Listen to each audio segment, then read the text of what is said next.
1-1'lik sonuçta sahadan ayrıldı çarşamba akşamında ve önümüzdeki hafta içerisinde Manchester City ile deplasmanda karşı karşıya gelecek. Fatih Karagümrük'ün bir hata vardı ancak top yandan avuta çıktı. Sarı Kırmızılar Şampiyonlar Ligi'nin grup aşamasında kaderlerini belirleyecek iki karşılaşmanın arasında Fatih Karagümrük'te karşı karşıya geldiler. Nispeten tabii ligin sonuncusu olması dolayısıyla kolay geçmesi beklenen bir mücadeleydi ama ilk 45 dakikası Galatasaraylar açısından o kadar kolay olmadı ama herhalde bunu da normal karşılamak gerekiyor. Belki akıllar Manchester City mücadelesinde, belki Atletico Madrid maçının mücadelesi bu karşılaşmaya yansıdı ki hem Atletico Madrid Galatasaray mücadelesi hem Fenerbahçe Aston Villa mücadelesi fiziksel açıdan da çok üst düzey mücadeleler oldu. Açıkçası iki takımımız da Avrupa'nın en formda, en büyük liglerinde ve en formda noktalarda yer alan takımlara karşı fiziksel olarak da cevap verdiler. Atletico Madrid puan puana gittiği üçüncülük yarışında La Liga'da ve karşılaşma sonuçlanmış oldu. Son düdük çalındı Atilla Karaoğlan tarafından. 3-1'lik galibiyet ve belki küçük bir türbülans denebilir. Gaziantep beraberliği, Türksel Süper Kupa'da Fenerbahçe'ye kaybedilen final mücadelesi ama arkasından Atletico Madrid'de alınan 1 puan bence önemli. Şampiyonlar Ligi'nden çıkmayı neredeyse garantileyen 1 puan aldı. Arkasına Fatih Karagümrük galibiyeti ve en son Manchester deplasmanıyla bu türbülansın belki de sonuna gelecek gibi görünüyor Galatasaray. Nasıl yorumlamak lazım karşılaşmayı? İlk yarısında zorlanan bir Galatasaray vardı. Bunu da normal karşılamak mı gerekir? Biraz City maçı mı akıllarda var? Yeni transferler geliyor, yine transferler konuşuluyor. Olay ile ilgili bir paylaşım vardı, Trabzonspor'dan geldi. Onu da ilerleyen dakikalarda gösteririz. Galatasaray'ın Abdülkerim'in formasıyla yaptığı bir paylaşım Trabzonspor tarafından böyle nükteden bir şekilde paylaşıldı. Yani çok da heveslenmeyin denildi. 42 çünkü olayın numarası. Abdülkerim forması paylaşıldı. Galatasaray o yüzden mi yapmıştır o paylaşımı? Ben de açıkçası anlayamadım yani. Çok enteresan. Maç sırasında oldu o paylaşımlar. Tabii son günlerde olay ile ilgili Galatasaray'ın girişimleri olduğu konuşuluyor.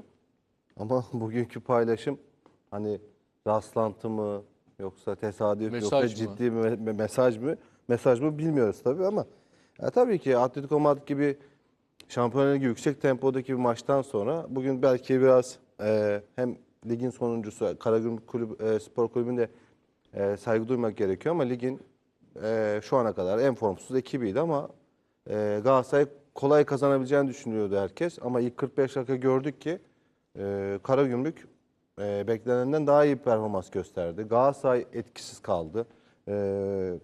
İlk yarı gol bulma pozisyon üretmede Galatasaray'da çok büyük sıkıntılar vardı.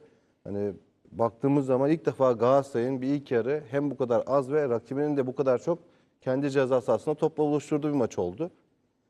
Ama ikinci yarı biraz bir kıpırdanma, biraz daha vitesi yükseltme. Karagümrük'te belli bir noktadan sonra oyundan da düştü. 51 ve 55'te iki tane golden sonra maçı rahat bir şekilde ikinci yarı kazanmayı bilen bir Galatasaray vardı. Tabii ki etkilenir. Şimdi Süper Kupa'da alınan mağlubiyet, Antep maçında Beraberlik. içerideki bir beraberlik. Acabalarla Atletico Madrid maçına çıkıldı. Çünkü Atletico Madrid Avrupa'nın en atletik anlamda, fiziksel anlamda en iyi takımlardan biri. Çok zor bir mücadele oldu. Evet, zaman zaman zor durumlara düştü Galatasaray ama hiçbir zaman mücadeleden geri kalmadı. 1-1'lik bir skorla, bir puanla da büyük ölçüde 2024 hedefini tamamladı gibi görünüyor. Tabii onun da yorgunluğu olabilir. Olimpiyat Stadı'nın psikolojik olarak etkisi de olabilir. Taraftar olsa bile o ambiyans bir türlü sağlanmıyor. Tabii bunlar bahane değil. Bence bugün Galatasaray biraz daha tempolu bir şekilde, daha hızlı bir şekilde maçı bitirip ondan sonra rölantiye de alabilirdi.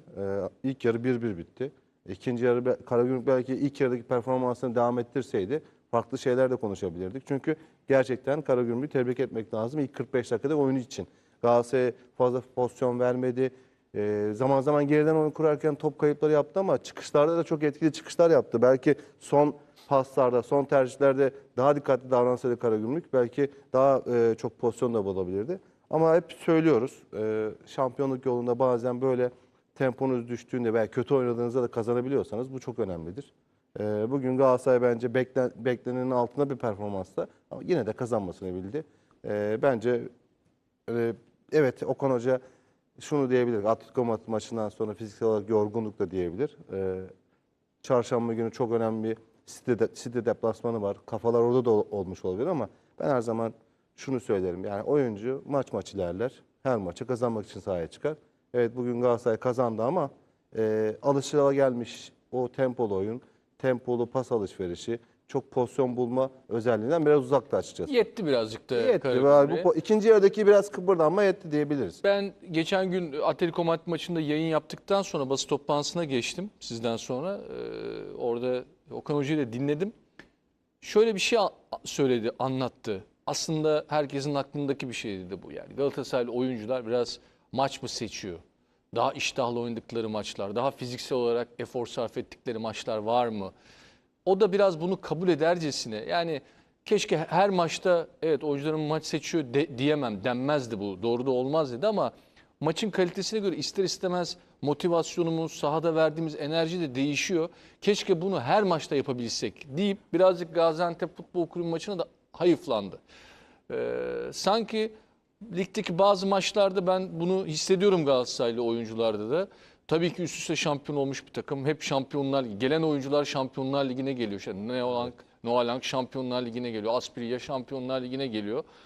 İster istemez orası bir hedef olunca lig böyle bir ya biraz daha dikkat edelim, biraz daha yorulmayalım mı, biraz daha koşmayalım mı ya sanki, çünkü Okan Hoca da biraz bunu hissettirdi bize basın toplantısında. Ya, Olabiliyor mu, siz yaşadınız mı bunları? Olabilir. Bazı oyuncular yapar ama oyuncu da değişebilir. Hocalarım da uzun. Siz mesela yıllar- yaşıyor muydunuz bunları? Mesela Avrupa'da maç oynarken Galatasaray'da, ligde biraz belki yabancı oyuncularda, belki transfer olan oyuncular oluyor mu? Genelde yabancı oyuncular daha ağırlıklı oluyor o düşünceler. Şimdi Şampiyonlar Ligi maçına çıktığınızda ayrı bir konsantrasyon, ayrı bir vitrin orası.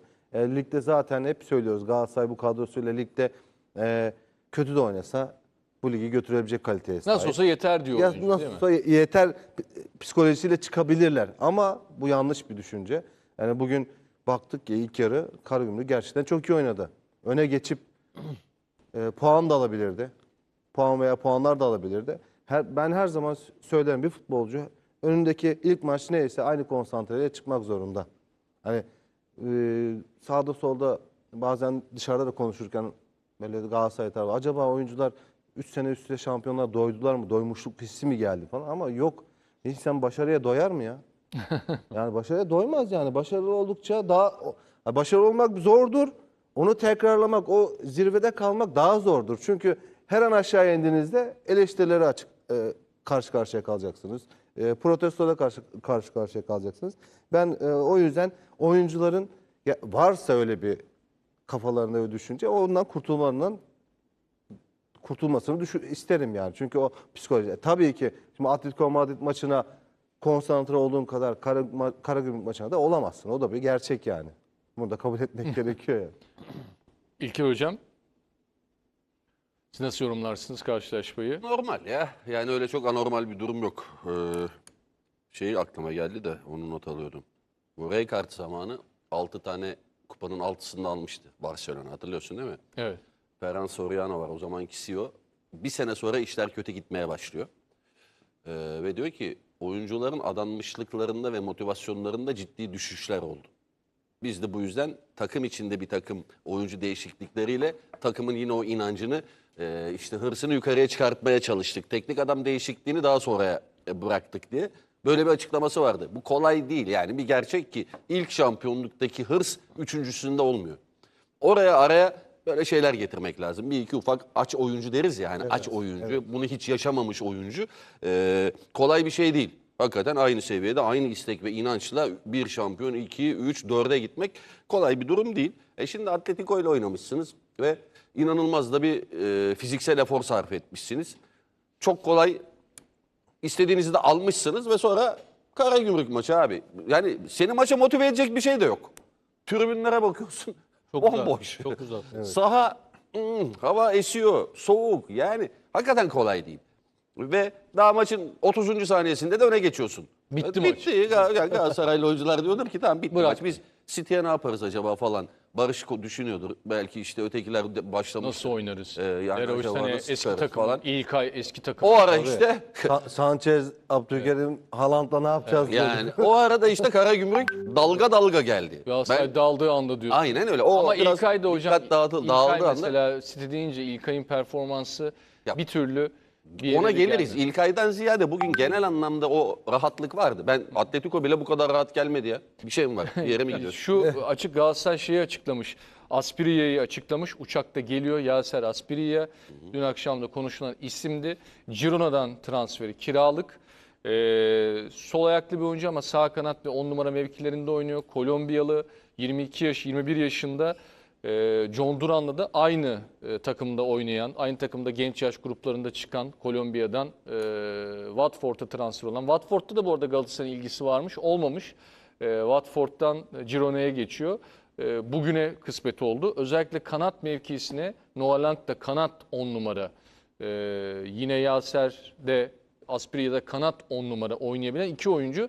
Sanki böyle adam eksiltmeye yönelik rakibin üzerine giden bir iki oyuncuyla kadrosunu genişletmeye çalışıyor. Bugün Noah Lang da yukarıdaydı, maçı izliyordu. Enteresan, o da Kasımpaşa Ya orada babası Kanada oynarken Beşiktaş altyapısında bulunmuş. öyleymiş ya falan gördük Ne acayip. fotoğrafları falan. Sağ kanat Tapulu zaten. Hani onu oradan satın almak falan mümkün değil. Kiraya da vermez Sané'nin. Evet. Dolayısıyla Sol tarafta, sol 10 tarafta numarada yani 10 Barış numara var. zaten 10 numarada ciddi sıkıntı var ve Yunus bu performansıyla da Evet, Yunus'ta Okan gözle Hoca'nın görülür bir düşüş Okan var. Hoca'nın yanına doğru gidiyor. Yani eğer o senin Aspirilla ve diğer Lang. oyuncu Noah Lang. Lang 10 numara işini becerebiliyorsa, oynuyorsa bence hakikaten en kolay şu anda sallanan formu orada Yunus'un ki çat diye alırlar. Yunus da formayı biraz zor görür. Aynı şekilde Barış'a da bir alternatif geldi. Barış da Onun cezalı duruma düştü bugün. Evet. Bir Yani dahaki ligde hafta bir dahaki hafta Kayseri maçı var zaten. belki Kayseri'de bir oyuncuyu deneyebilir orada hoca, bilmiyorum. muhakkak ki deneyecektir yani. Oyuncular hazır gelmiyor mu zaten? Hazır. Tabii onlar. Noah Lang'ın ama bir sakatlığı var galiba. En son çok önemli olmadığı söylendi. Ayağı bir sargı demeyeyim de bir şeyde hani iyileşmek için tutulur ya, uçaktan fotoğrafında da Atel o gibi vardı. Bir şey böyle. Evet, Zamanında ben de Siz de mi takmışım, gördüm o kullanmıştınız? resmi de. Bilmiyorum haftaya yetişir mi? Pardon hocam. Yani ne diyordum?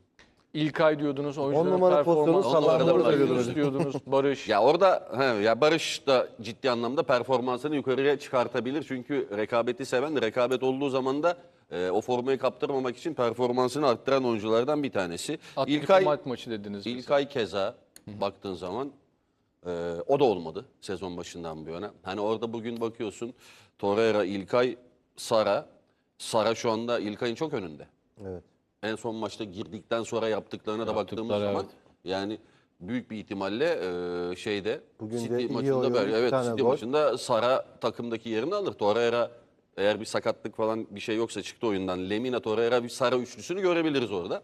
Dolayısıyla alternatifleri çoğaldı Okan Hoca'nın. Bu onun adına sevindirici. Hani bugünkü maçtan çok hakikaten bahsetmeye gerek yok. Sadece ilk 45 dakikadaki oyun yani ne Okan Hoca'nın beklediği bir oyundur ne de Galatasaraylı oyuncuların. Çünkü çok fazla geri koşmak mecburiyetinde kaldılar ve Karagümrük takımı yanlış pas tercihleri falan yapmasa öne geçerdi. Yani, öyle geçerdi, söyleyeyim. Rahat öne geçerdi. Öyle pozisyonlar yakaladılar ama Birinci beceri ve yetenek işte oralarda kalite devreye giriyor. Yanlış pas tercihleri yaptılar. Hatalı kullandılar falan. İlk devre 1-1 bitti. 4 dakikada da zaten Galatasaray hafif böyle bir kıpırdandı. 3-1. O dakikada maç bitti zaten.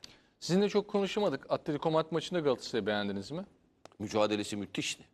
Müthiş mücadele ettiler ki Atletico Madrid kötü oynamadı ha. Bak bir şey söyleyeyim mi? O iyi Atletico Madrid'e karşı bence son derece iyi mücadele eden bir Galatasaray vardı. Son saniyelerde belki pozisyon olsa maçı da kazanacaklardı. Doğru. Ama ya şu bir gerçek, ben Aston Villa Fenerbahçe maçını da oradan izledim. İşte Galatasaray maçını televizyondan izledim. Bizim o seviyelere gelmemize daha var ya. Bizim o seviyeye üstümüzdeler. değiliz. Biz sadece Bizim üstümüzdeler. mücadelemizle övünüyoruz, mücadelemizle gurur duyuyoruz. Ne savaştık be, ne mücadele. Bir de bunlar çok en üstteki elit takımlar. Bir de ilk 8'deki ilk Ha, 10'daki en üstün takım. üstü. Abi En üstünün üstü bunların değil da yani. üstü var. Bunların üstü de Anladın var. mı? Bunların da bir level üstü var. Ya dolayısıyla kıskanıyor insan ya. Vallahi ya ben bakıyorum çıkışları, mıkışları, topa bir oyunları Saha içindeki dizilişleri falan müthiş. Oyuncular nereye koşacağı belli. Herkes Tamam, her biliyor. şey hazır. Aynen öyle. Yani her şeyi biliyorlar. Ama yine de ben olumlu gördüm iki karşılaşmayı. da. Mücadele anlamında eyvallah. maçta da. Kabul ediyorum. Ama Mücadele zaten olarak iyi. hoca diyor ya mücadele. Mücadele etmezsen çıkamazsın ki oradan. alamazsın. Çıkamazsın yani. Şunu şöyle düşündüm izlerken iki maçı da. Fizik anlamında en azından fizik anlamında hani bizim takımlarımız çok geri bir görüntü vermediler. Yani daha kötü bir görüntü de olabilir miydi acaba diye. Hani oyuncu kalitesi olarak gireniyle çıkanıyla oyuncuların daha kaliteli olduğu kesin. Ama işte bak sen bundan totalde. mutlu olmaya çalışıyorsun ya. Yani en azından Fizik olarak çok geride kalmadık. Evet. Ya, ama şimdi hocam Aston Villa mesela iyi kötü şampiyonluk yarışı içinde var.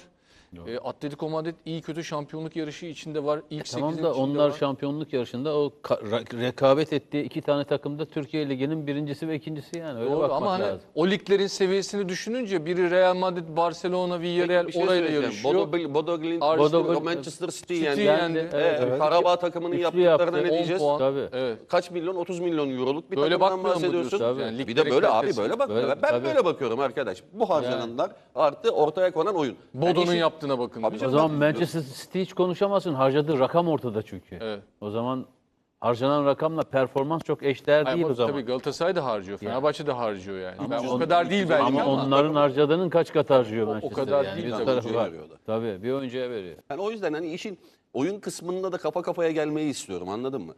Bununla övünmeyelim abi sadece. Ya, çok iyi mücadele ettik. Tamam da kardeşim top sana geldiği zaman ne yaptın? İki takım için de söylüyorum. Orada bizim tabii ligimiz bence işte bir yandan da yani. Ha o da kötü. O çok özür dilerim. Gene araya girdim. Yo yo. Hakikaten bu ligin kalitesiyle de oranın kalitesi çok farklı be abi. Yani O burada da, o da oyuncuları ister istemez etkiliyor. hiçbir şey oynamadan maçlarını kazanabiliyorsun. İşte orada sana saha içinde tam anlamıyla bir organizasyon lazım. Bak işte Atletico Madrid gelirken konuştuk hocayla da Galatasaray maçını. Galatasaray 110 değil mi? 110 koşmuş. Evet. Atletico 118 mi? 116. 116 koşmuş. 116'ya 110. Yani fiziksel olarak da iyi durumda. İki tane takımın mücadelesini burada. Tabii ki kor mücadele olacak. Orada ne ortaya çıkıyor? Biraz kalite, biraz tecrübe, biraz saha içindeki organizasyon ortaya çıkıyor ki hep oyun içerisinde hep anlar vardır. Son dakika yakaladığını doğru tercih öyle. yapsa maçı bitirdi Galatasaray inanılmaz. takımı değil mi? Bir tane de Barış'ı kaçırdı var 44'te ilk 44'te. biri biterken Ha, mesela. 44'te. O İki bir da öne geçse Evet. belki başka şey ya olacak. pozisyona girmek önemli. Ben sadece Ama gel maç öncesine biz burada konuştuğumuzda dedik bir puan çok kurtarıcı eder. çok iyi. Kabul ederiz dedik. Tabii. Bir puan çok Ben önemli hep yani. San Gilo maçında kaybedilen maça çok yanıyorum Galatasaray adına.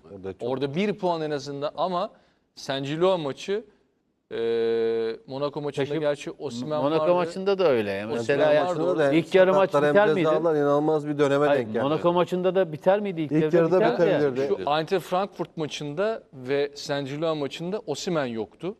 Biraz Osimhen de çok değiştiriyor tabii Galatasaray'ın oyununu. Muhakkak. Yani o oralarda Arada, olsa... arada bir söylüyorum ben bunu ama. Evet evet siz hep söylüyorsunuz zaten. Bir oyuncu farklı diyor hocam. Hepsi tamam da. Yani Şampiyonlar Ligi'nde biraz belki o iki maçta 1 puan artı 1 puan hanesinde Ya bugüne bakmak Ya lazım. aynen öyle. 10 puan Atlar geçti, gitti. artık bence Sezon başında hedeflediği noktaya sezon geldi. başında kura çekilince bu şu tarihte Galatasaray 10 puanla 24'e girse kabul eder misin desem bütün herkes Atarsın, kabul imzayı eder. atarsın altına. İmzayı Atmaz atılır mı? yani.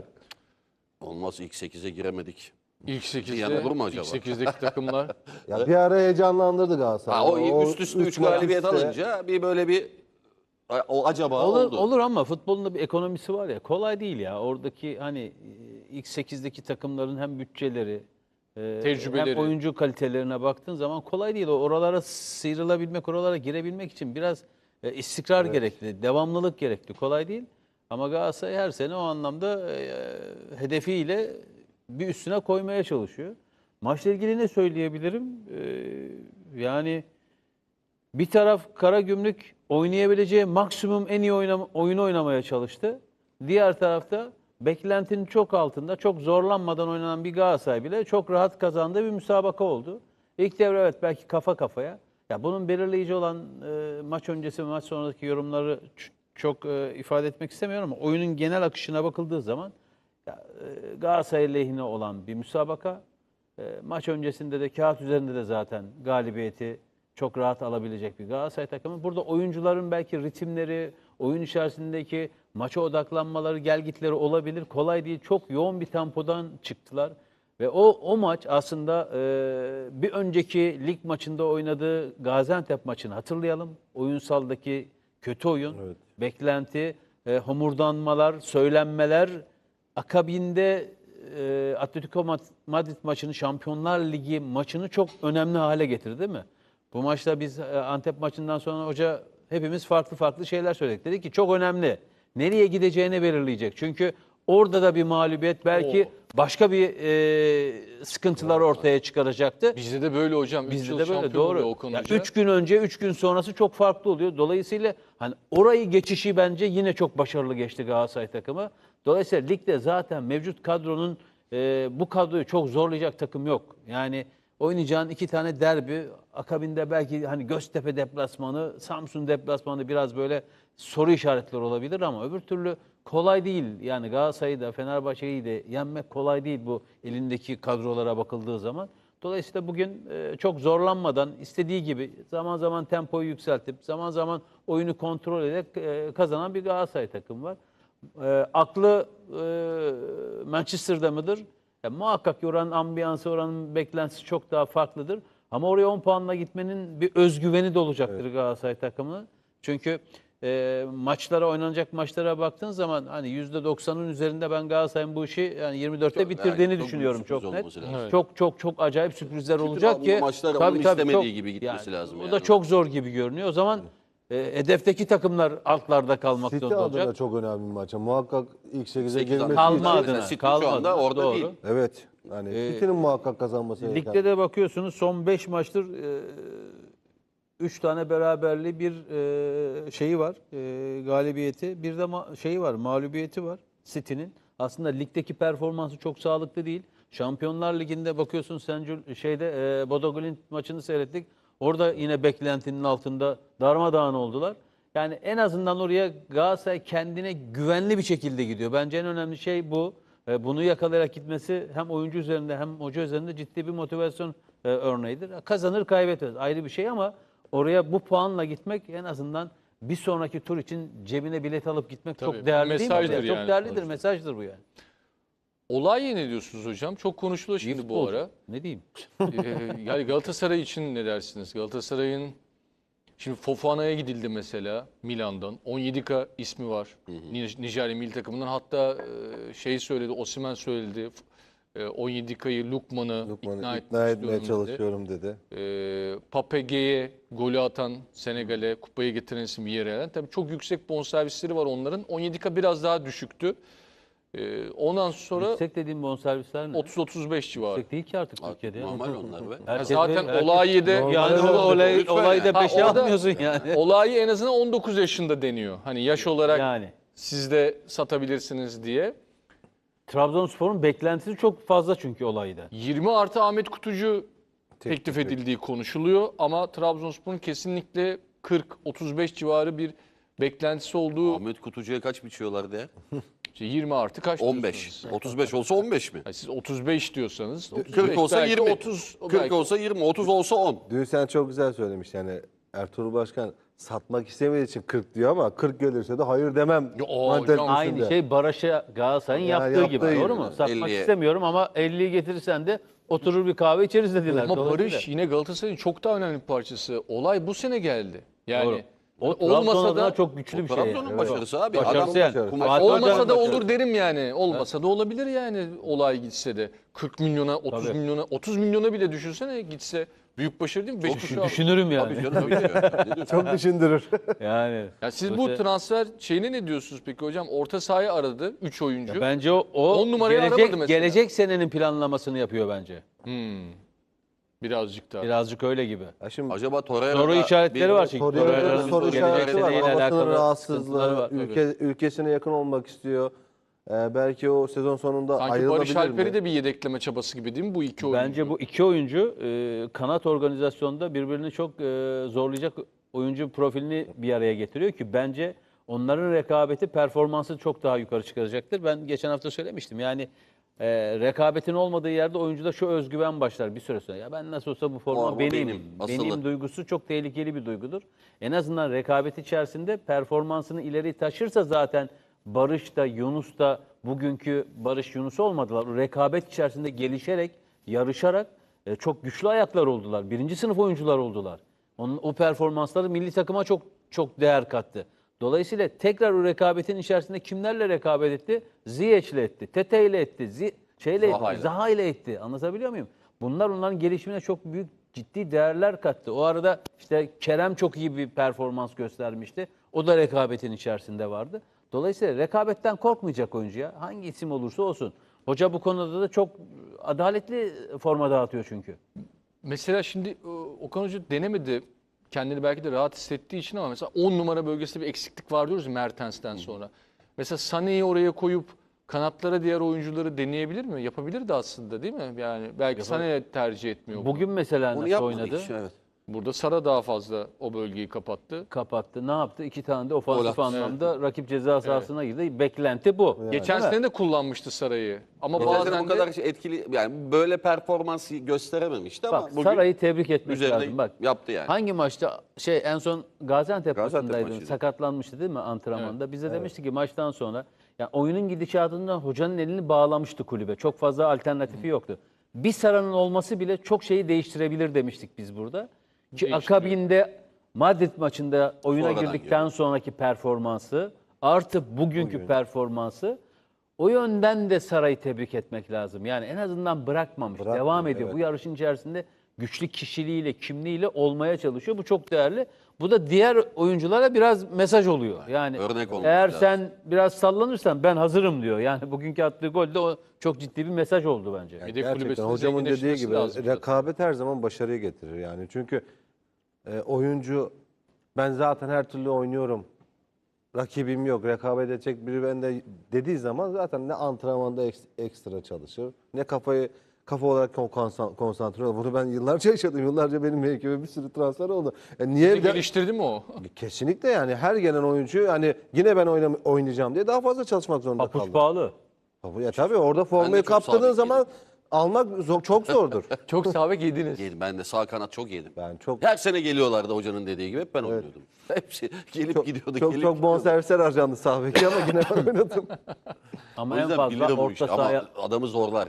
Doğru. Zorlar adam yani. Orta saha tercihi çok fazla olur takımlarda. Orta saha oyuncuların o rekabet içerisinde çok güçlü olmaları lazım. Hocam rakipsiz de her sene çünkü peynir Yo, yo. ekmek gibi gol attığı için Ya ama şimdi alınıyordu değil mi senin oraya? Galatasaray takımına da baktığın zaman hani hakikaten güçlü orta sahalar var diyorsun. Bir de onun içine diyorsun ki bir tane daha bakıyoruz. Bir de genç bir oyuncu. Olayı da bu işin içine katmak istiyoruz. Yani o rekabetin içerisinde 4-5 tane çok güçlü orta sahan olunca ki hoca risk almak istemiyor artık anladığım kadarıyla. Çünkü ilk devre hem Şampiyonlar Ligi'nde hem de ligde sakatlık, formsuzluk, kart cezalıları ciddi elini kolunu bağladı. Dolayısıyla arada 2 tane çok ciddi mağlubiyet yaşadı. O da onu ya acaba dedirtmeye başladı. Uzun sakatlıklar ikinci yarı itibariyle telafi etmez. Onun için elindeki mevcut kadroyu biraz daha güçlendirerek, özellikle kanat opsiyonunu biraz daha genişleterek daha güçlü bir yapıya girmek istiyor bence. Olay o oyuncu mu peki hocam? Hani dediniz ya orta orta sahayı saha güçlendirecek, Torreira'yı yedekleyecek. Nasıl yani hepimiz beğeniyoruz burada. Herkes beğendi o olayı. 19 yaşında bu kadar özgüvenli oynamak kolay bir şey değil. Hani büyük maçlarda performans çok değerlidir ama önemli olan bu istikrarı devam ettirebilmek. Şimdi Olaylı Trabzonspor'un ne kadar iyi oynadığını hepimiz biliyoruz. Buradaki Galatasaray-Trabzon maçını Şöyle. seyret. Acayip. Değil mi? Müthiş oynadı. Arkası dönük olup O çıkarttılar. risk alması, adam eksiltmesi, Dün akşam da çalımı mesela düşünmesi, pası verdi ona. Oyunu yönlendirmesi. yönlendirmesi. Bence oynadıkça da daha da gelişime açık olay çok net. Bir kere dayanıklılığı çok iyi. Oyun görüşü iyi. Gol opsiyonu var. Şimdi orta saha oyuncusundan ne beklersin sen? Yani iki tarafı da oynayabiliyor. Savunma tarafında çok iyi yapıyor. Ön tarafa Top desteği de ayağındayken çok de iyi iyi. yapıyor. Aynen öyle. Dolayısıyla hani geleceği hakikaten çok parlak bir oyuncu. Ben şey- Trabzon'un bu özelinde çok bırakacağını Ben düşünmüyorum. de Çok net düşünmüyorum söyleyeyim. ya, hiç. Ya belirli bir yere ulaşmazsa bedel anlamında. Ben de ulaşacağını da çok zannetmiyorum orta noktada. Bugün Oraya itibariyle çıkmazlar olay diyorsunuz. için. O kadar da Ama belki çıkacağını ben de düşünmüyorum. belki sonraki süreçte bu rakamlar çok rahat konuşulabilir yani. Hani bu süreçte